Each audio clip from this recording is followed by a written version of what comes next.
우리는 지난주에 아히도벨과 후세 이 두 사람의 계략의 대결 함께 묵상하지 않았습니까? 이제 지난주에도 그렇고 오늘 본문에도 그렇고 낯선 이름들이 막 많이 등장하게 됩니다. 저는 옛날에 설교를 듣다가 이렇게 낯선 이름들이 막 등장하면 그 흐름을 잘 놓치게 되더라고요.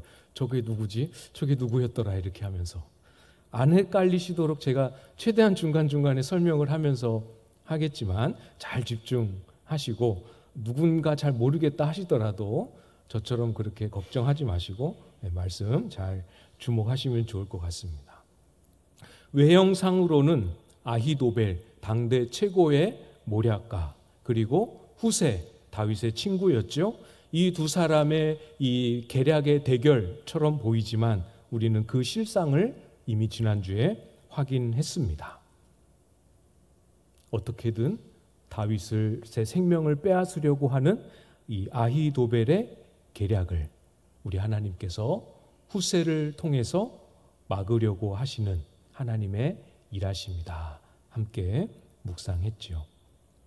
하나님은 다윗에게 오래전에 다윗의 그 왕위를 영원히 견고하게 하시겠다 하는 이 말씀과 함께 약속의 말씀을 주셨습니다.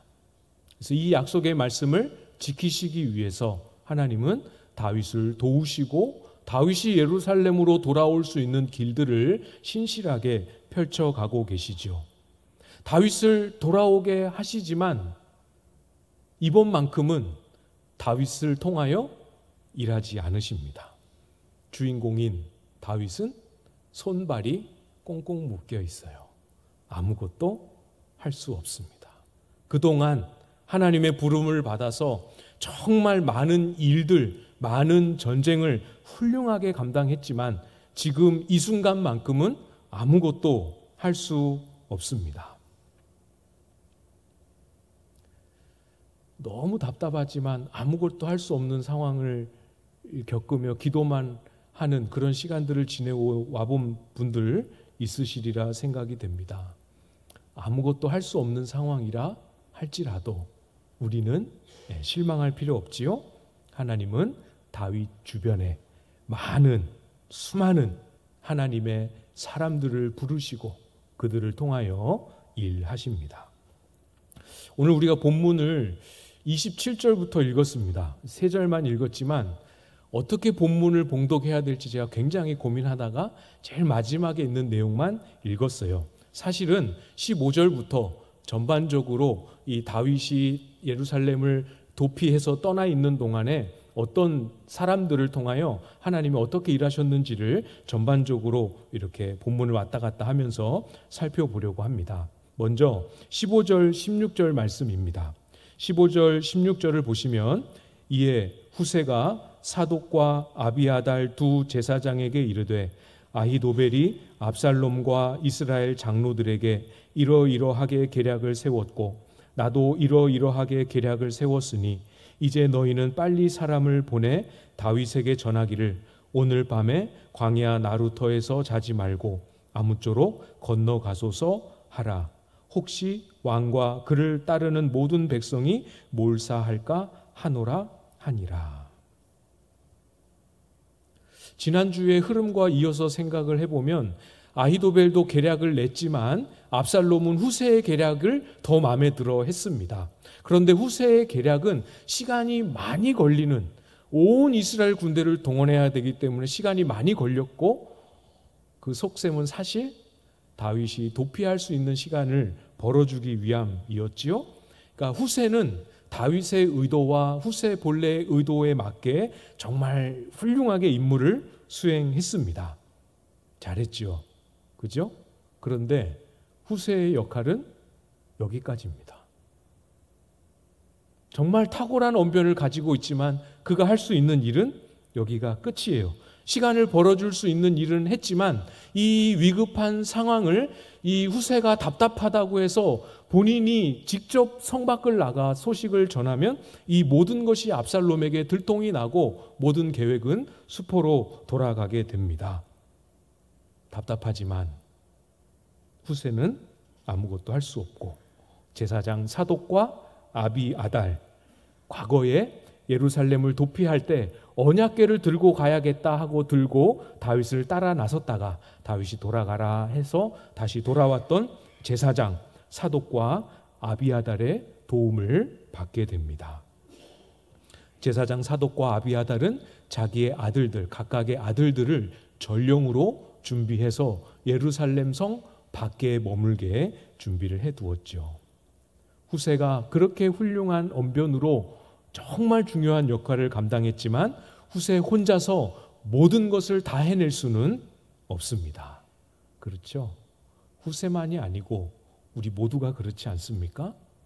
우리가 아무리 열정이 있고 아무리 기도를 많이 하고 아무리 사랑이 특심하여도 하나님이 우리에게 주신 은사와 또 우리에게 주신 부르심과 또 우리에게 주신 권위와 질서 안에서, 그 한계 안에서 할 수밖에 없습니다. 그렇기 때문에 하나님은 우리를 홀로 두지 않으시고 혼자 신앙생활하고 혼자 하나님 나라 섬기고 혼자 선교하도록 두지 않으시고 우리를 함께 교회로 불러 모아 주셨지요. 그런데요, 여러분, 하나님께서 우리를 함께 교회로 동역하게 하고 다양한 사람들과 다양한 은사를 통하여 일하게 하실 때 우리가 잊지 말고 기억해야 할 중요한 것이 오늘 본문에 드러나고 있습니다. 후세도 등장하고 사독도 아비아달도 등장하지만 이 모든 것이 어느 날 갑자기 어쩌다 보니 우연히 혹은 저절로 된 것이 아니다라는 사실입니다. 후세, 사독, 아비아달, 요나단, 아히마아스 모두, 이 이름들 모두 다윗이 기도하면서 준비한 사람들이었어요. 기도하면서 준비했습니다. 사무엘하 15장을 잠깐 가보겠습니다. 사무엘하 15장 앞으로 조금 넘어가면 되죠. 사무엘하 15장 27절 28절입니다.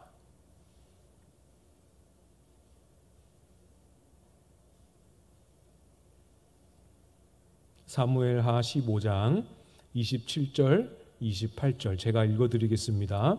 왕이 또 제사장 사독에게 이르되 내가 선견자가 아니냐? 너는 너희의 두 아들 곧 내 아들 아히마아스와 아비아달의 아들 요나단을 데리고 평안히 성읍으로 돌아가라. 너희에게서 내게 알리는 소식이 올 때까지 내가 광야 나루터에서 기다리리라 하니라. 무슨 내용인지 아시겠죠? 사독에게 선견자가 아니냐 이렇게 표현했지요. 선견자라는 말의 문자적인 뜻은 보는 자라는 뜻입니다. 그래서 이 해석에 이제 좀 이렇게 엇갈리는 해석의 견해들이 있는데 하나님의 뜻이 무엇인지를 여쭈어 보고 그 뜻을 보는 그런 의미로 선견자 이렇게 해석하기도 하고 꼭 그렇지는 않다 하더라도 다윗의 시선이 미치지 않는 예루살렘 궁 안에 어떤 일이 일어나는지를 면밀하게 살피고 그 소식들을 알려달라는 차원에서 선견자라는 의미로 해석하기도 합니다. 어떤 의미로 해석하든지 간에 다윗은 사독과 또 아비아달에게 어떤 임무를 부여했습니까? 예루살렘 성으로 돌아가서 거기서 일어나는 일들과 다윗이 꼭 알아야 될 소식이 나오면 그것을 나에게 좀 전해달라라는 소식통으로 사독과 아비아달을 준비해 놓은 것이죠. 제사장 이 두 사람을 그런 의도로 예루살렘에 보냈습니다. 근데 이 두 사람만이 아니라 후세도 사실은 다윗이 계획하고 준비한 그런 내용이에요. 후세에게도 임무를 주었지요. 지금 여러분 펴놓으신 사무엘하 15장 34절 35절을 보시겠습니다. 34절 35절 이것도 제가 읽어드리겠습니다. 눈으로 한번 보십시오. 그러나 네가 만일 성읍으로 돌아가서 압살롬에게 말하기를 왕이여 내가 왕의 종이니이다.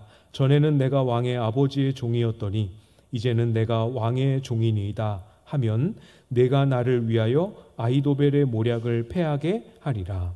사독과 아비아달 두 제사장이 너와 함께 거기 있지 아니하냐. 내가 왕의 궁중에서 무엇을 듣든지 사독과 아비아달 두 제사장에게 알리라. 길지만 이 후세에게 두 가지를 부탁한 겁니다. 첫 번째는 무엇입니까? 아비아달 곁에 가서 아비아달의 계략을 패할 수 있도록 너도 계략을 내라. 이것이 첫 번째 임무죠. 두 번째 임무는 무엇입니까? 후세가 예루살렘 궁에 머물고 있다가 중요한 소식이 생기게 되면 그것을 내가 미리 준비해 둔 사독과 아비아달에게 전해서 나로 하여금 그 소식을 알려달라. 이해되시죠? 아히도벨에 맞설 계략 모략가로 후세를 다윗은 준비했습니다. 그리고 후세가 하고 있는 그 내용들을 다윗이 확인할 수 있는 소식통으로 사독과 아비아달, 그 소식을 전달할 수 있는 전령으로 두 아들을 준비했습니다. 그 절망 중에 기도하면서 이런 내용들을 다 생각하고 준비한 것이죠. 다윗은 기도했습니다. 절망 중에 낙심하지 않고 기도했습니다. 그러나 기도만 하지 않았지요. 기도하는 중에 간절히 기도는 하지만 그 기도를 막연하게, 기도 중에 품는 소망을 막연하게 품지 않았습니다. 다윗의 기도는 신세한탄도 아니요 푸념도 아니었지요. 정확하게 하나님을 바라보고 정확하게 하나님을 신뢰하고 붙잡고 한마디의 기도였지만 그 기도대로 하나님이 일하시면 어떻게 일하실지를 생각하고 그에 필요한 것들을 준비한 것이지요. 하나님이 내 기도한 대로 아히도벨의 모략을 어리석게 하신다면 반드시 후세를 그리고 사독과 아비아달을 사용하실 것이다 생각하고 구체적으로 준비했습니다. 하나님이 사용하시는, 하나님이 쓰시는 하나님의 사람은 하나님의 때를 그냥 기다리지 않고 준비하지요. 하루하루를 인내하며 기다리며 준비합니다.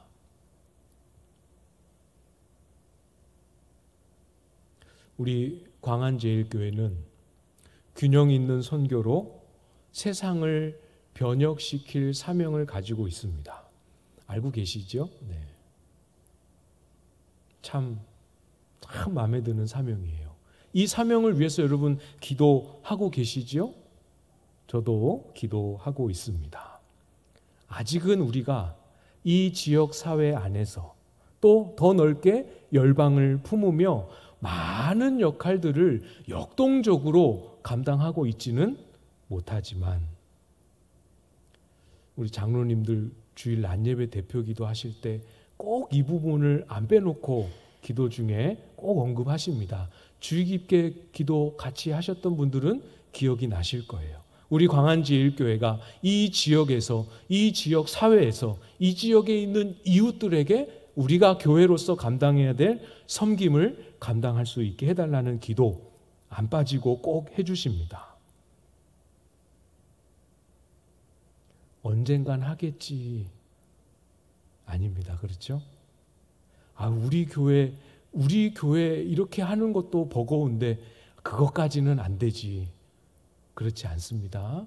지금은 우리가 선교사님 정한 헌금 안에서 후원하고 한 번씩 기도하고 이렇게 하는 것들이 우리가 하는 역할의 전부일 수 있지만 우리가 기도하고 언제가 되었든 하나님이 우리에게 은혜를 부어주실 때 지금보다 좀 더 많이, 지금보다 좀 더 많은 사역을, 지금보다 더 역동적인 섬김을 감당하게 하실 날이 올 것을 소망하며 기도로 준비해야지요. 기도해 주십시오. 많이 기도해야 합니다. 기도하는 것에서부터 우리의 준비는 시작 아니겠습니까? 하나님이 이제 때가 되었다 하고 우리에게 하늘 문을 여시고 은혜의 단비를 이제 쏟아 부어 주실 때, 그때 우리는 이제 때가 됐구나. 준비했던 기도대로, 준비했던 훈련하고 연습했던 그대로 힘써 감당할 수 있도록 지금 이 하루하루를 그 소망 가지고 좀 신실하게 보내실 수 있기를 부탁을 드립니다. 기도 중에 교회의 먼 미래를 생각하며 많이 기도해 주시고, 하나님이 우리에게 가르쳐 주시는 바를 우리의 마음에 잘 담아 온맘 기도회 때 나누었던 것처럼 믿음의 언어도 우리의 입에서 자주자주 표현하는 연습도 훈련도 많이 해주시고, 그런 모양으로 서로를 섬기는 연습, 사랑으로 하나 되는 훈련, 이것들 모두를 할 수 있는 한 배우고 깨닫고 기억에 남아있는 한 순종하면서 연습하면서 주님이 우리에게 주실 그 날을 준비하실 수 있기를 바랍니다. 준비하십시오. 저도 준비하겠습니다. 준비하면 틀림없이 준비한 대로 하나님 준비한 것만큼은 최소한 반드시 사용하실 것입니다. 다윗은 할 수 있는 한 준비했습니다. 그렇죠? 그러나 여러분, 대부분은 저보다 인생에 훨씬 더 많은 경험을 가지고 계시기 때문에 아시지 않습니까? 인생이 준비한다고 다 준비된 대로 되지 않는다는 것 잘 아시지 않습니까? 사람의 준비라는 것이 절대로 완벽할 수 없지요. 모든 상황을 다 예상하고 예측하고 준비하는 것은 불가능합니다. 무슨 뜻입니까? 힘을 다해서 할 수 있는 한 준비를 해도 결국은 내가 준비한 이걸 의지할게 못 되는구나 하는 것을 깨닫는 순간이 오게 된다 하는 것이죠. 결국 무엇을 의지해야 하는지를 우리는 다시 배우게 되지 않습니까? 그리고 그때 하나님은 미처 우리가 준비하지 못한 그 빈틈과 큰 구멍들을 하나님의 은혜로, 하나님의 도우심으로 채워주십니다. 18절, 19절을 한번 보시겠어요? 17장으로 돌아오셔서 18절, 19절입니다. 한 청년이 그들을 보고 압살롬에게 알린지라 그 두 사람이 빨리 달려서 바후림 어떤 사람의 집으로 들어가서 그의 뜰에 있는 우물 속으로 내려가니 그 집 여인이 덮을 것을 가져다가 우물 아기를 덮고 찌은 곡식을 그 위에 널매 전혀 알지 못하더라. 후세는 제사장들에게 소식을 전했습니다. 제사장은 준비했던 자기 아들들을 전령으로 불러서 그들에게 이 소식을 전달하도록 전령을 보냈습니다. 각자의 역할을 맡겨진 대로 충실하게 했습니다. 그러나 예상치 못하게 이 전령이 발각이 됩니다. 그걸 본 사람이 압살롬에게 가서 고하게 되지요. 사람들이 이 두 사람을 추격하게 됩니다. 전령의 역할을 맡았던 요나단 그리고 아히마아스, 이 두 사람은 바후림에 있는 어떤 사람의 집으로 들어갔다. 성경은 이렇게 기록하고 있습니다. 큰일 났습니다. 지금 여기서 이렇게 행동하면 안 됩니다. 바후림은 어떤 동네인지 기억나십니까?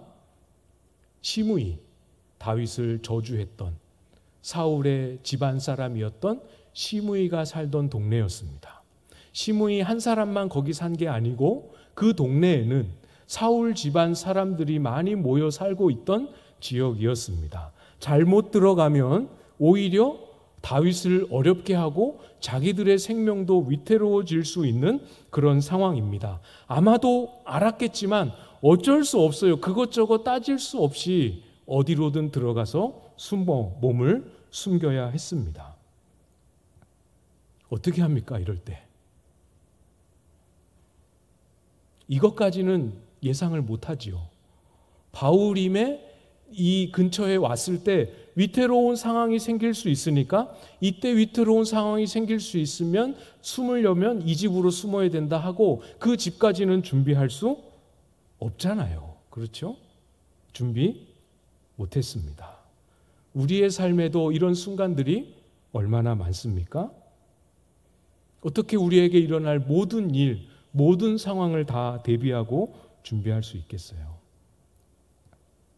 그래서 그런 자리가 바로 하나님이 일하시고 하나님이 도우시는 자리가 되지요. 누구도 생각지 못하고 누구도 준비하지 못했던 그 순간에 하나님이 하나님의 예비하심으로 그들을 도울 만한 사람들의 집으로 들어가도록 인도하십니다. 성경에 누구의 집인지 어떤 사람인지 기록하지 않아요. 누군지는 모르지만 이 사람들을 숨겨주고, 누군지는 모르지만 목숨 걸고 이 사람들을 모른다, 이 사람들이 우리 집에 있지 않다, 이렇게 거짓말하면서 보호해 줄 만한 사람을 만나게 하셨습니다. 한번 정리해 보십시오. 후세에서부터 시작해서 오늘 지금 이 본문 바울임에 있는 어떤 집에 있는 이름 모를 그 여인까지 모든 것이 말 그대로 문자 그대로 합력하여 선을 이루게 하셨습니다. 생각나는 말씀이 있으시지요? 있으십니까? 제가 원고인을 이렇게 썼습니다. 지금 이제 읽어드리는 이 구절이 여러분 마음에 떠오른 그 구절과 일치하기를 바라는 마음에 성령께서 우리에게 같은 마음, 같은 말씀을 깨닫게 해주시리라 믿습니다. 로마서 8장 28절 말씀이지요. 제가 읽어드리겠습니다. 우리가 알거니와 하나님을 사랑하는 자, 곧 그의 뜻대로 부르심을 입은 자들에게는 모든 것이 합력하여 선을 이루느니라. 하나님이 반드시 그렇게 하십니다. 그러니까 내가 준비 못했다, 내 한계와 약함이 여전히 사라지지 않았다, 이걸 알기는 알아야 하지만 이거 들여다보는데 너무 마음 쓰지 마시고 이제 그만 들여다보시고 오늘 로마서 8장 28절에 제가 읽어드린 그 말씀 그대로 우리의 마음을 돌려 부족하지만 연약하지만 하나님 사랑하고 우리 하나님의 부르심에 충성하는 자리에 나아가십시오. 선을 이루는, 합력하여 선을 이루는 일은 하나님이 하실 것입니다. 준비가 부족한 것 하나님이 채워주십니다.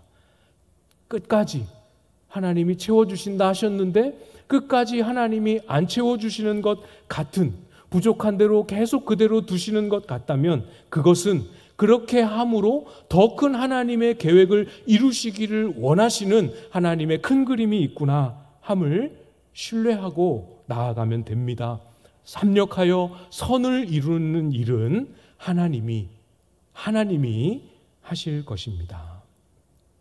계속해서 다윗의 일행, 다윗의 그 여정에 부족한 것을 채우시는 하나님의 손길 계속 나타나지요. 27절 우리가 읽은 본문입니다. 27절 보시면 다윗이 마하나임에 이르렀을 때 암몬 족속에게 속한 라빠 사람 나하스의 아들 소비와 로데발 사람 암미엘의 아들 마길과 로글림 길르아 사람 바르실레가, 이게 읽기도 어려울 만큼 새로운 지명과 새로운 이름들이 많이 있지요. 하나님은 또 새로운 상황에 새로운 사람들을 보내십니다. 전령으로부터 소식을 들었습니다. 그 소식을 듣고 서둘러 요단강을 건넜습니다. 건너고 나서 이제 본격적인 전쟁을 준비해야 되는 상황이 되었지요. 전쟁은 준비해야 하나 먹을 것도 병사들의 식량도 전쟁을 준비할 물자도 없습니다. 하나님은 다윗이 어떤 형편에 있는지 또 무엇이 필요한지 아시고 다윗의 필요를, 그 백성들의 필요를 채워주시지요. 세 사람이 등장합니다. 길지만 세 명입니다. 암몬 족속에게 속한 라빠 사람 나하스의 아들 소비, 로데발 사람 암미엘의 아들 마길. 그 다음은 누구죠? 로글림 길르앗 사람 바르실레. 거부이고 또 어떤 사람은 왕족이고 이렇게 해서 다윗을 도울 만한, 그리고 다윗을 기꺼이 도울 만큼의 관계가 있었던 사람들을 보내주십니다. 어떤 사람들이 다인지 다 설명할 수는 없지만 지금 다윗에게 꼭 필요한 군수 물자를 지원하는 손길들을 보내주시지요. 야영에 필요한 물품들, 그리고 꼭 필요한 식량들을 많이 공급을 받게 됩니다. 여러분 눈으로 한번 보십시오. 어떤 식량, 어떤 물자들을 제공했는지 하나하나 다 기록하고 있습니다. 아마도 하나님 앞에 간절한 마음으로 기다리다가 이 구절을, 또 이 일행을 만난 사람이라면 이 식량의 물품 하나하나를 읽을 때마다 마음이 뭉클뭉클하고 눈에 눈물이 맺힐 만큼 감동적이지 않았을까, 그런 생각도 해보게 됩니다. 29절 마지막 부분을 보십시오. 이는 그들 생각에 백성이 들에서 시장하고 곤하고 목마르겠다 함이더라. 이 사람들이 다윗과 그 백성들의 형편을 헤아리고 배고플 텐데, 피곤할 텐데, 목마를 텐데 하면서 이 음식과 이 많은 물자들을 준비해서 찾아온 것입니다. 그들 생각에 시장하고 곤하고 목마르겠다 이렇게 생각했지만 잘 생각해 보십시오. 여러분, 이것이 다윗을 찾아온 이 세 사람만의 생각이겠는가 하는 것입니다.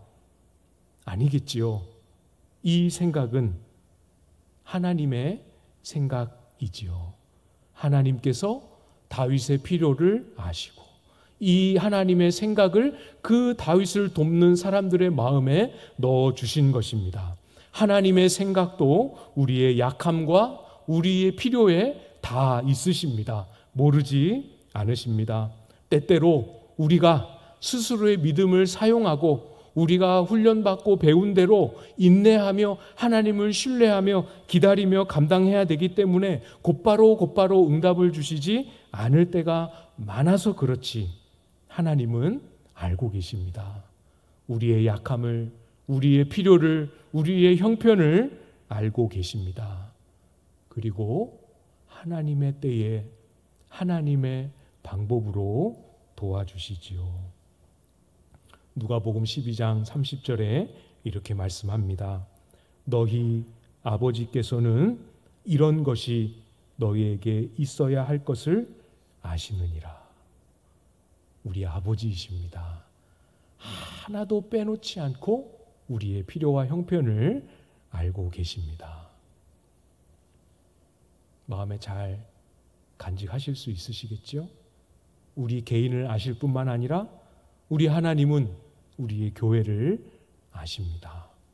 저보다 훨씬 더 오랫동안 신앙생활 하셨던 여러분들보다도 더 우리의 형편을, 우리의 역사를, 우리의 체질과 약함을 하나님이 알고 계십니다. 알고 계시는 우리 하나님 신뢰하십시다. 마음을 다 들여서 하나님만 바라보실 수 있기를 바라요. 우리가 아까 나누었던 것처럼 힘써서 기도하고 애를 써서 준비하지만 아무리 해도 할 수 없는 것, 아무리 해도 안 될 것 같은 것들 있지 않겠습니까? 걱정하지 말고 할 수 있는 것들 준비하면 됩니다. 안 된 건 하나님이 돌보아 주시고 채워 주시지요. 과연 우리의 5년 후에, 우리의 10년 후에 하나님께서 우리를 어떻게 준비시키시고 또 우리의 비어있는 것을 어떻게, 무엇으로 채워가실지, 그래서 그 풍족함으로 우리를 어떻게 들어 사용하실지를 기대하며 우리에게 주어진 이 하루하루를 신실한 소망 가운데 기도로 준비하고 순종으로 준비하고 훈련으로 준비하고 사랑으로 하나 되며 준비하는, 주님 쓰실 그 날을 바라보며 신실하게 준비하는 저와 여러분들 다 되실 수 있기를 주님의 이름으로 축복합니다.